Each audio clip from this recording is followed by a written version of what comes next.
I have a couple questions for you. Feel free to put a response or in the chat, or use a thumbs up in the uh, React screen.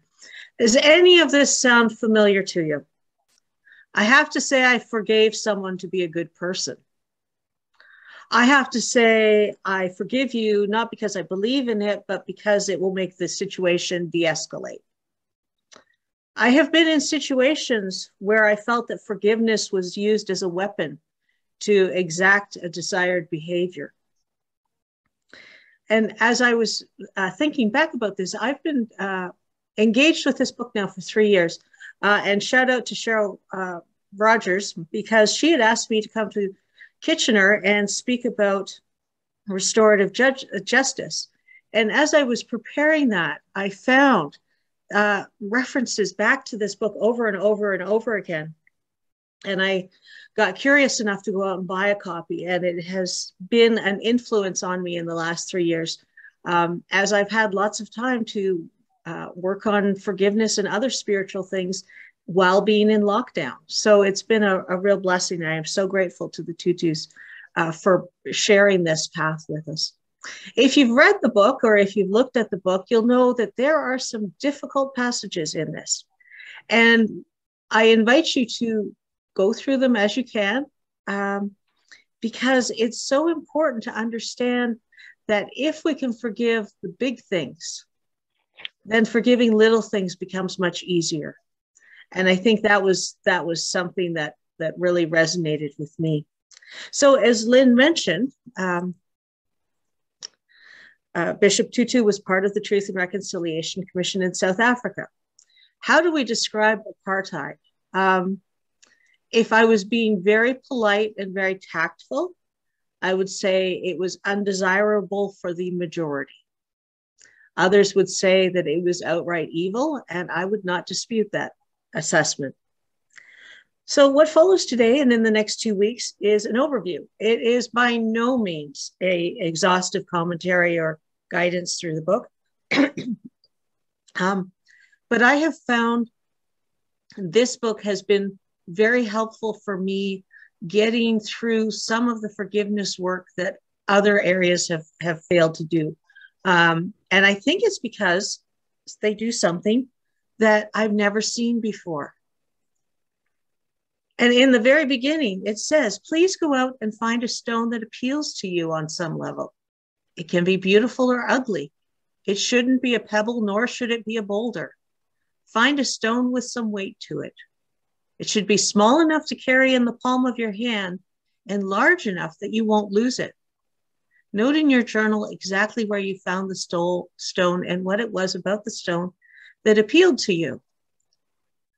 And when I read that, I went, okay, that's interesting. Confession time. I don't like journaling. There's something about journaling that just, it's not my favorite tool to use. If I journal, I tend to use my non-dominant hand. Maybe that's the part of the resistance. But I find it really hard to keep my brain and my hand in the same gear. And invariably, I end up with some things that I cannot read later, or that make no sense if I go back a couple of years later and say, what the heck was I talking about there? I don't remember. So the idea of having this be a tactile exercise, not just a thinking, but truly get into a sense of wholeness with the feeling and the thinking and the tactile sense part of our consciousness. I'm a head person, so a lot of my forgiveness work has been very head-centered. And to bring myself into my body and acknowledge that we know that forgiveness work has a physical aspect to it in terms of what it can do for our bodies.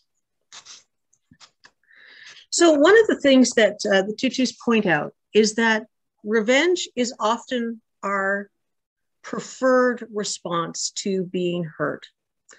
But they point out that it's a closed circuit.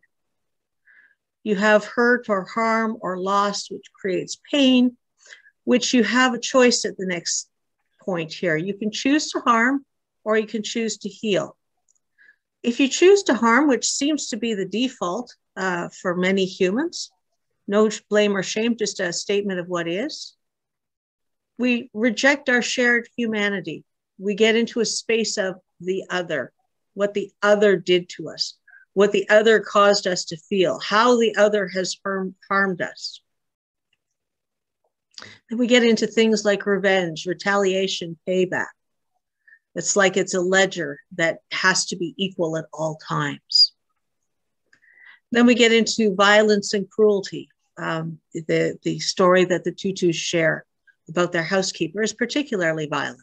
It was difficult to read. I'm glad I did, because I can come to an amazing awareness of the depth of their empathy and their understanding of how forgiveness works.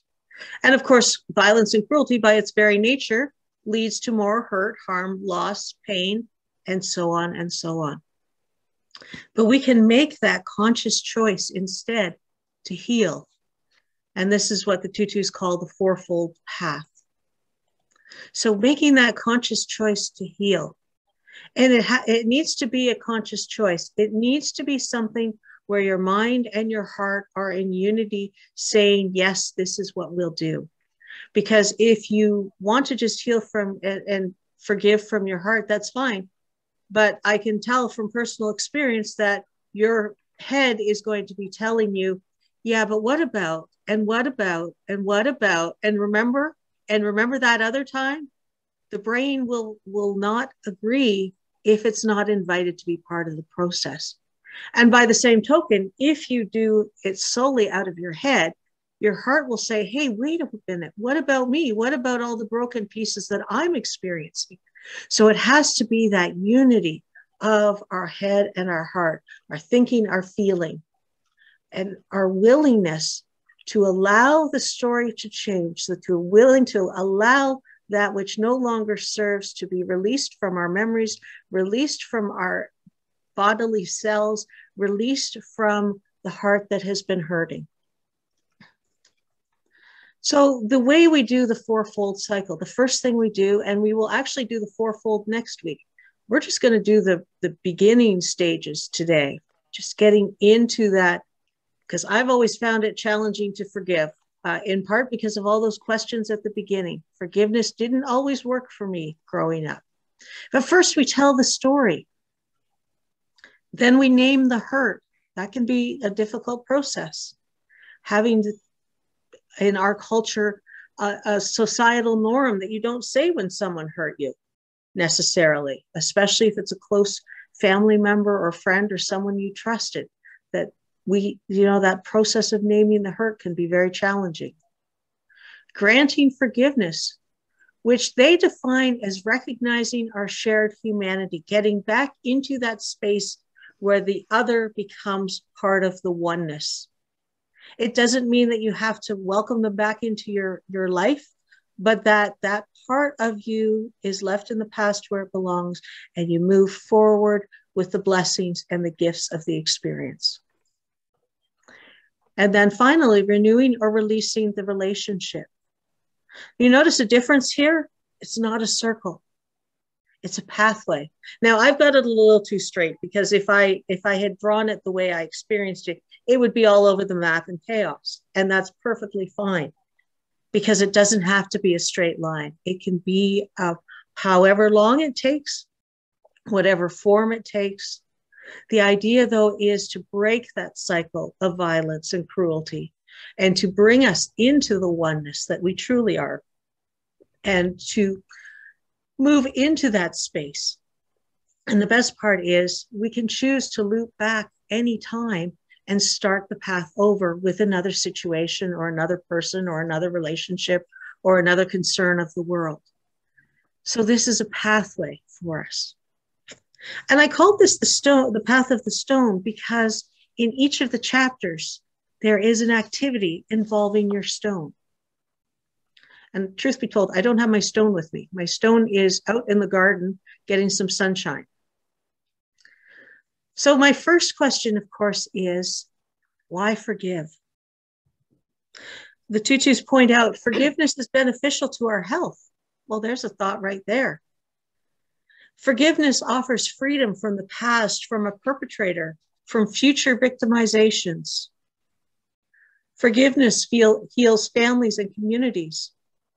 We forgive so we don't suffer physically or mentally the corrosive effects of holding on to anger and resentment.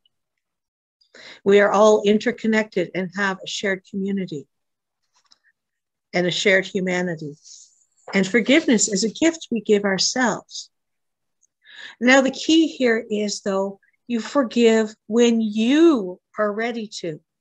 Not when society says you should be ready, rather when that still small voice within you says, I'm ready to start.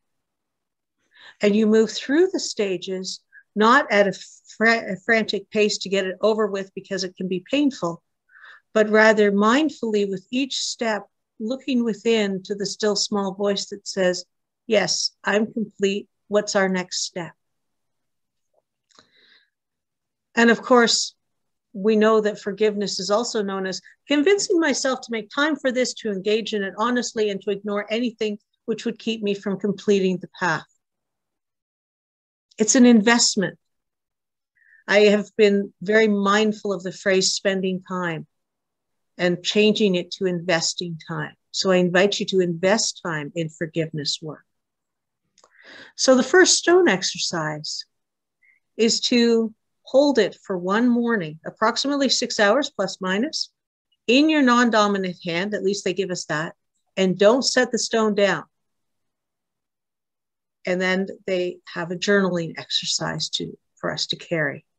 And this is around choosing to heal. What I discovered when I did this exercise the first time, I had just come out of a rather traumatic situation, and I was still angry. I was still hurt. I was still trying to find my feet again.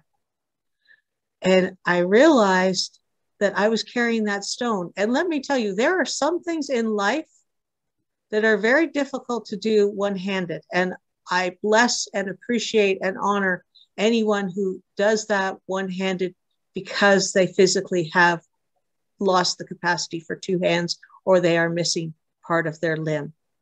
Because I learned so much about how much I assume I have two hands. But at the end of those hours, I said, yes, I'm tired of carrying this stone around. I'm tired of carrying this burden around. I am ready to release and let it go. I still have some work to do on it. It was something that required a lot of attention and careful gentleness as I've worked through it. So the journal exercise, what did you notice about carrying the stone? When did you notice it the most? There were a couple of specific tasks that one does on a daily basis that are challenging one-handed. Was it ever useful? In what ways was carrying the stone like carrying an unforgiven hurt? And then finally, a list of the people you need to forgive in your life and a list of those who would like you to forgive you for hurts known and unknown. So it is a very mindful situation to go and work sincerely on forgiveness. I think as a child in my church of origin, it was like, well, you had to say it, that you were sorry, and then everybody was fine. And there was no dealing with the outcome. There was no addressing the harm that it had done, the hurt that it had done, the pain that it was caused. It was just say you're sorry and continue where you were. That hasn't worked well for me, especially as I've gotten older and realized the harm that actually did. Tutus give a summary about what forgiveness is not. And I think this is really important because a lot of what they said here, as I was reading it the first time, I said, oh yeah. When I read it through the second time, I went, oh yeah. And now the third time, I'm like, yeah, this is what it's about. It's not easy. It requires hard work and a consistent willingness. And I don't really like the phrase hard work, but I don't know how to change those words because it is hard and it is work in that it's not something I want to sit down and do necessarily. By the time in the past, I'm getting better with it, with practice. In the past, it was like I was in such physical, emotional, and spiritual pain that my choices were forgiveness or accept that I would be in pain forever. So that's where the hardness comes in. And it's work because we're not taught these things. We're taught societal norms, which doesn't usually include deep healing work. Forgiveness is not a weakness. It requires courage and strength. Forgiveness does not subvert justice. It creates space for justice to be enacted with a purity of purpose that does not include revenge. And they go in at some depth about how to get into this space of justice. Forgiveness is not forgetting. It requires a fearless remembering of hurt.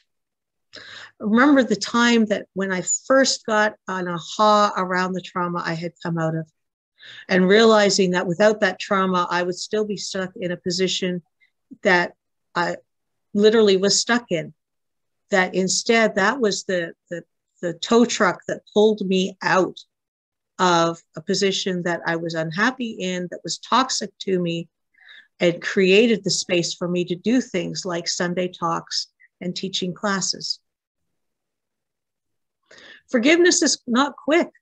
It can take several journeys through the cycles of remembering and grief before one can truly forgive and be free. I think this was when I sort of said, yeah, okay, I'm willing to give you guys a try and give your plan a try. Because what I learned was that growing up, as I said, you had to say you were sorry.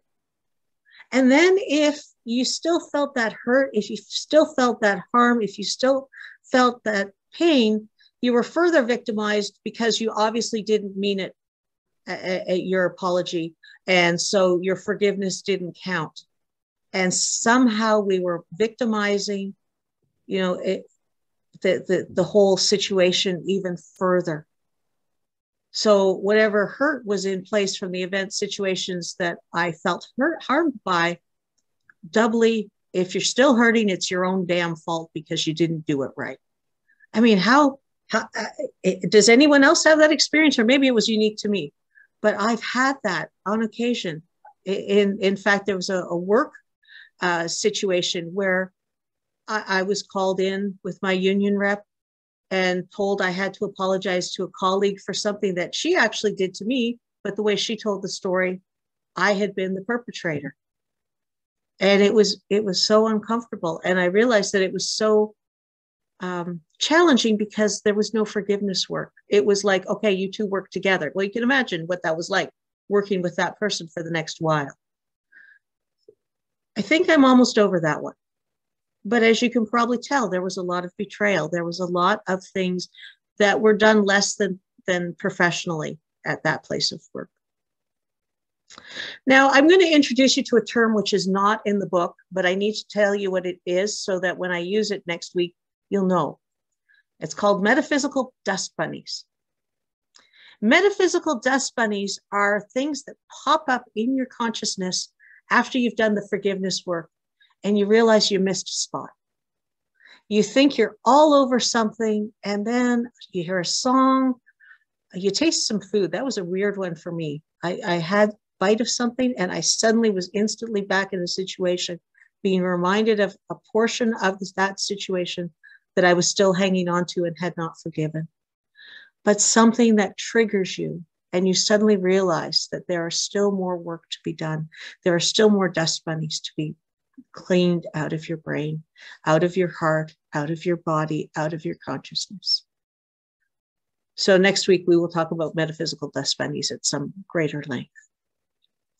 And if you're wondering, how do you clean metaphysical dust bunnies? You can use the techniques in this book, or my personal favorite prior to this book was the Unity technique of denials and affirmations. More on that next week. So continuing the journey with the stone, and this is why I so have loved this book, and I'm passionate about it, and I recommend it to everybody. Tracing the myths. So he suggests that there's an instance where there's a myth that's holding you back from granting forgiveness.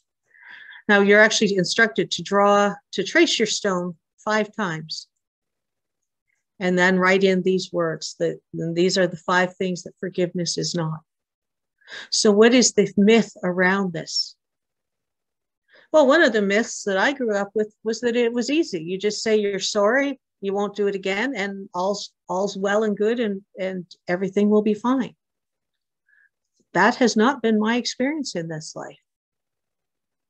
Forgetting. I choose not to forget some of the aspects of what I've been through because I recognize the blessing of how they have shaped who I am today. And there are things that I'm not going to forget because I'm still engaged with the person that was part of that.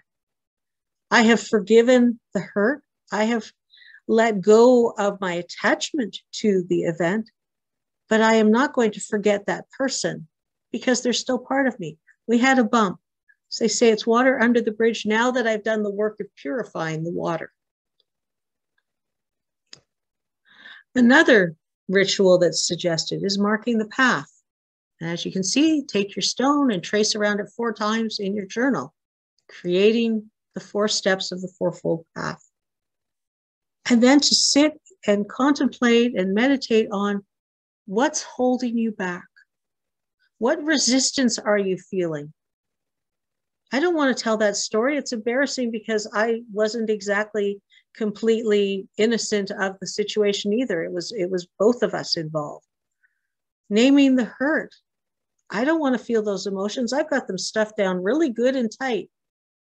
And I don't want to feel that pain again. It's fine where it is, stuffed in a corner, pushed down in a darkness where I can't see it. But we all know that we still feel it. Granting forgiveness. Why on earth would I grant them forgiveness? Why would I do that? And finally, release, renew, or release. You know, there's something about having that pain, that hurt. There is something in our culture, or at least mine, where it's a badge of honor to carry your hurts with a stiff upper lip, with that sense of, I'm better than this. And to let go of, or especially letting go of, you suddenly lose all of that energy around poor me. And sometimes that can be hard. As I forgive, I know the fullness of divine love. And let us take this thought into our time of meditation. And I'll just invite you to get comfortable. I usually give a little bit of a twist of my neck, my shoulders, and a little bit of a wiggle, because I recognize that my body is a part of me. My body is not fully me, but it's a significant part.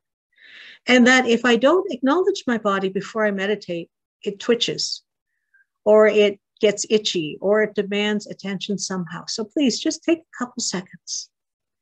And as you're ready, if you wish to close your eyes, if that's comfortable, please do so. There'll be some artwork on the screen that you can look at if you choose not to. And just taking a few deep breaths, I invite you to go to the space in your body where you feel that connection.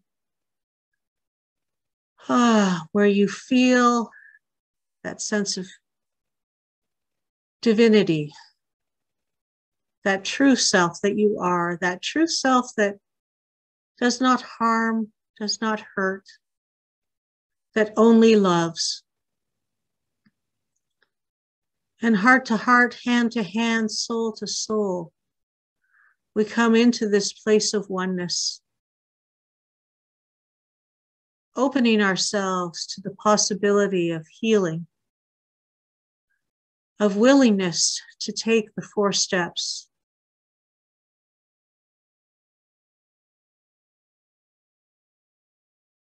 To allow ourselves permission to be who we authentically are, to state the hurts, to acknowledge them, to forgive ourselves first and foremost for any attachment we may have kept, acknowledging that we are a mass, not only of our divine self, but of the ideas that have been presented to us as we've grown up. Cultural norms, societal norms, family norms, education norms, things that intuitively we might not have agreed with, but we persevered because we wanted to be part of the community. And now we are aware of a different path,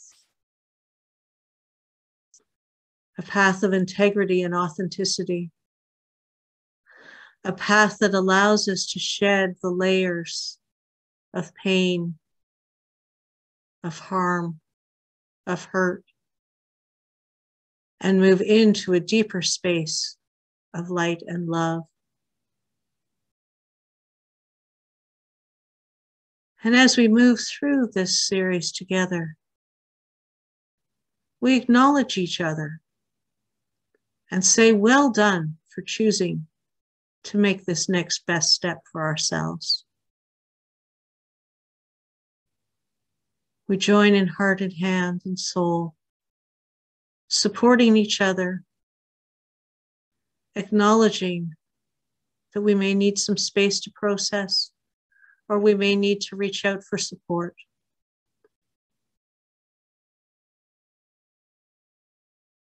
And in this awareness of love, in this awareness of beauty, in the awareness of what is, we hold in light and love this planet and everything on it. We extend our love to all in whatever form it needs to take. Perhaps it needs to be a healing of a relationship, a healing of a prosperity issue, an awareness of the oneness that we truly are, that we are working towards, that as each of us becomes a greater beacon of light, we can only help to heal and prosper this world as the light grows and expands. And let us now, in this time, take into mind all the names in the chat, all the names on our hearts, surrounding everyone with light and love, knowing that they are being given the guidance for their next best step, for healing, for relationships, for employment and education,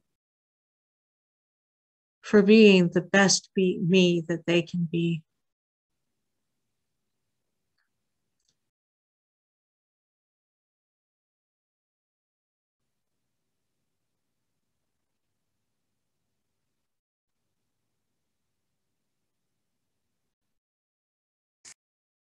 And in this Pride Month, we give thanks for those who have gone before. We acknowledge that some are not yet ready to come out of the closet, and that is okay. We rejoice with those who have found a life path that works for them openly, and that's wonderful too. And we just accept that for some, this is their biggest healing journey.